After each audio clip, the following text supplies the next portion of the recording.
क्रम देखिएगा, बहुत सारे युद्ध मिल जाएंगे आपको। दिल्ली, दिल्ली हो गई, अजमेर और हांसी, 3 जगह विद्रोह हो जाते हैं। यहाँ के राजपूत तुर्की सत्ता को बिल्कुल स्वीकार नहीं करते हैं, लगातार आक्रमण करते हैं। कुतुबुद्दीन ऐबक परेशान हो जाता है, उसे एक समय तो ऐसा लगता है कि ये काम कठिन हो जाएगा इन्हें रोकना। तो महमूद गजनबी के उस क्षेत्र जहाँ मोहम्मद गौरी रहा करता था, यानी गजनी क्षेत्र, वहाँ मैसेज पहुँचाता है कि हमें त्वरित सेना चाहिए, तात्कालिक सेना चाहिए, नहीं तो यहाँ के जो राजपूत शासक है हम पे अटैक कर देंगे। वहाँ से सेना आती है। कुतुबुद्दीन ऐबक पहले दिल्ली के क्षेत्र, अजमेर के क्षेत्र और हांसी के क्षेत्र, तीनों के क्षेत्रों के विद्रोह को दबा के, ये बात है 1192 से 1194, एक बेहतरीन रण कौशल का प्रयोग करता है, रणनीति का प्रयोग करता है। इसी के बाद, इसी युद्ध के बाद कहा जाता है कि नेतृत्व की क्षमता इसकी उजागर हो जाती है और बाद में ये सबसे ज्यादा प्रमुख हो जाता है मोहम्मद गौरी का। अब बात करते हैं अगले युद्ध जो 1195 में हुआ। 1195 में आपने ग्वालियर बयाना का क्षेत्र देखा है, ग्वालियर व बयाना का क्षेत्र। बयाना का क्षेत्र ऐसा कहा जाता था कि ग्वालियर के किले को कोई जीत ले तो बहुत ही ज्यादा शक्तिशाली हो जाता था, और वहां एक शासक रहा करता था सलक्ष्मण सिंह। मोहम्मद गौरी ने इन्हें मैसेज दिया कि आप क्षेत्र छोड़ दो, नहीं हम हमला कर देंगे, लेकिन उन्होंने कहा कि हम राजपूत हैं, हम हमले से नहीं डरते हैं, हम सामना करने में विश्वास करते हैं। और मोहम्मद गौरी बहुत तेजी से जाता है और इनके किले पे आक्रमण करता है, लेकिन क्योंकि किला काफी ऊंचाई पे रहता है, मोहम्मद गौरी जीत नहीं पाता है और मोहम्मद गौरी को वापस आना पड़ता है। और मोहम्मद गौरी अपने दूत को भेज के बोलता है कि महाराज हम संधि कर लेते हैं, हम एक दूसरे पर आक्रमण कभी नहीं करेंगे। ये उसकी छल नीति का एक हिस्सा था। राजपूत धार्मिक युद्ध की नीति का पालन करते थे, छल नहीं करते थे वो, जिसका खामियाजा बाद में भोगना पड़ेगा। लेकिन देखिए, धार्मिक युद्ध तो केवल राजपूतों ने किया, बाकी तो सबने छल नीति से ज्यादातर युद्ध जीते हैं, ऐसा इतिहास कहता है। और अब 1195 वाले युद्ध में 1.5 साल तक आसपास के क्षेत्रों में मोहम्मद गौरी रहता है, लेकिन मौका मिलते ही 1.5 साल बाद यानी 1196 के आसपास, 1196-97 के मध्य वो दोबारा अटैक करता है। उसके बाद भी सलक्ष्मण सिंह बेहतरीन जो है रण कौशल का प्रयोग करते हैं। काफी महीनों तक इसका सामना करते रहते हैं, लेकिन अंततः ये हार जाते हैं और वीर गति को भी प्राप्त हो जाते हैं। तो इस क्षेत्र में भी ये ग्वालियर और बयाना, इस क्षेत्र को भी जीत लेता है, ग्वालियर और बयाना क्षेत्र को। तो देख रहे हैं बैक टू बैक सफलता मिल रही है। और यही कहते हैं कि 2-3 बार यदि आप अटेम्प्ट में फेल हो जाएं तो आपको निराश नहीं होना चाहिए, उसके बाद कई ऐसे द्वार खुलते हैं कि आप लगातार उसमें पास होते जाते हैं। तो देखिए, फेल तो होता था लेकिन गजब का मोटिवेशन था इसमें। ऐसा ही मोटिवेशन जीवन में बनाएं, इन्हीं लोगों से भी सीख लें तो आपका उद्धार हो जाएगा। चलिए बात करते हैं आगे। कुतुबुद्दीन ऐबक ने भी कुछ, कुतुबुद्दीन ऐबक 3 युद्ध तो कुतुबुद्दीन ऐबक ने जीत लिए थे, लेकिन अभी भी खतरा टला नहीं था। कुछ क्षेत्र थे, बदायूं, महोबा, कलिंजर, बदायूं, महोबा, कलिंजर, आप देखेंगे बंगाल, बिहार और खजुराहो, इन क्षेत्रों में अकूट धन संपदा रहती है और इन क्षेत्रों में कुतुबुद्दीन ऐबक कूच करता है और इन क्षेत्रों को विजित कर लेता है कुतुबुद्दीन ऐबक। तो back to back Qutubuddin Aibak की सफलता मोहम्मद गौरी की सफलता में ऐड हो जाती है। और एक और खतरनाक युद्ध होता है जहां पे कुतुबुद्दीन ऐबक की क्षमता एक बार फिर निचोड़ी जाती है।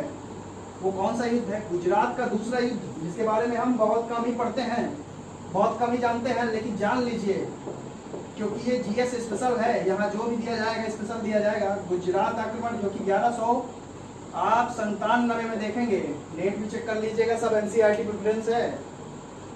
गुजरात आक्रमण होता है। गुजरात आक्रमण में शासक रहते हैं भीम द्वितीय। भीम द्वितीय ये चालुक्य सोलंकी वंश के ही थे। इनको ऑफर करते हैं राजस्थान के मेद और चौहान राजपूत, मेद व चौहान राजपूत ये ऑफर करते हैं कि आइए हम सब मिलकर एक साथ अपने क्षेत्र से यानी राजस्थान और गुजरात वाले क्षेत्र से इनका सफाया करते हैं। इन लोगों का संयुक्त मोर्चा कूच करता है और कुतुबुद्दीन ऐबक को नाको चने चबा देता है। कुतुबुद्दीन ऐबक फिर से गजनी से सेना बुलाता है और इनके आक्रमण को जो है विफल कर देता है। और आक्रमण विफल कर देने का मतलब ये नहीं कि इनसे जीत जाता है, हालांकि इनकी जो राजधानी रहती अन्हिलवाड़, जहाँ पे आप सोमनाथ मंदिर देखते हैं, अन्हिलवाड़ को जीत लेता है सेना तगड़ी मंगा के, लेकिन बहुत समय तक सेना वहां पे शासन कर नहीं पाएगी। 4 साल तो करती है और 1201 की वो समय अवधि जब भीम द्वितीय फिर सेना संगठित करके जाते हैं और इस बार कुतुबुद्दीन ऐबक को पीछे हटने पर मजबूर कर देते हैं, तो उसका क्षेत्र तो नहीं जीत पाते लेकिन अपने क्षेत्र की रक्षा ये कर लेते हैं। तो चालुक्य और सोलंकी वंश जो है यहाँ पे बेहतरीन संयुक्त मोर्चा बनाते हैं और राजपूत चौहानों को एक बेहतरीन दिशा निर्देश देते हैं और उसी के साथ अपने क्षेत्र को विजित करके कॉन्फिडेंस बढ़ाते हैं अपना। उसके बाद हालांकि आक्रमण नहीं होते हैं क्योंकि इनकी सेना बहुत ही ज्यादा योग प्रशिक्षित और मात्रा में भी ज्यादा थी। तो ये भी आप देख लेंगे, जहां राजपूतों की सेना जो रहती थी वो सामंती सेना रहती थी, मतलब खरीदने पे विश्वास करते थे। जब युद्ध होता था तभी सेना को ये लेते थे, बाकी ऐसी कोई स्थायी सेना नहीं थी इनके पास। अब देखिए सबसे खतरनाक आखिरी युद्ध, खोखर बहुत परेशान करते हैं। खोखर बार बार मोहम्मद गौरी को परेशान करते हैं। मोहम्मद गौरी भी सोच रहा होता है कि कभी न कभी तो निपटाऊंगा, और वो घड़ी आती है 1205 में। 1205 में मोहम्मद गौरी 1205 में मोहम्मद गौरी और खोखर लड़ते हैं। ये आखिरी युद्ध है और एक युद्ध मैंने स्पेशल बचा के रखा है, उसको मैं आखिरी में बताऊंगा। खोखर से लड़ते हैं, खोखर को निर्दयता से परास्त करते हैं। खोखर का दिनों दिन और रातों रात कत्लेआम होता है। खोखर पूरी तरह जड़ से समाप्त हो जाते हैं। बस गिने चुने खोखर पहाड़ में फिर जाके रुक जाते हैं। इसके बाद कहा जाता है 1206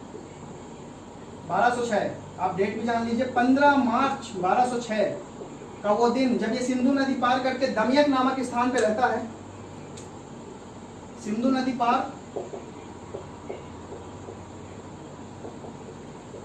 दमियक नामक स्थान पर रहता है और दमियक नामक स्थान में एक वृक्ष के नीचे ये नमाज पढ़ रहा होता है और नमाज पढ़ते वक्त खोखर जनजाति के लोग आएंगे और इसका गला रेत के चले जाएंगे और यहीं पे इसका दा इंड हो जाता है।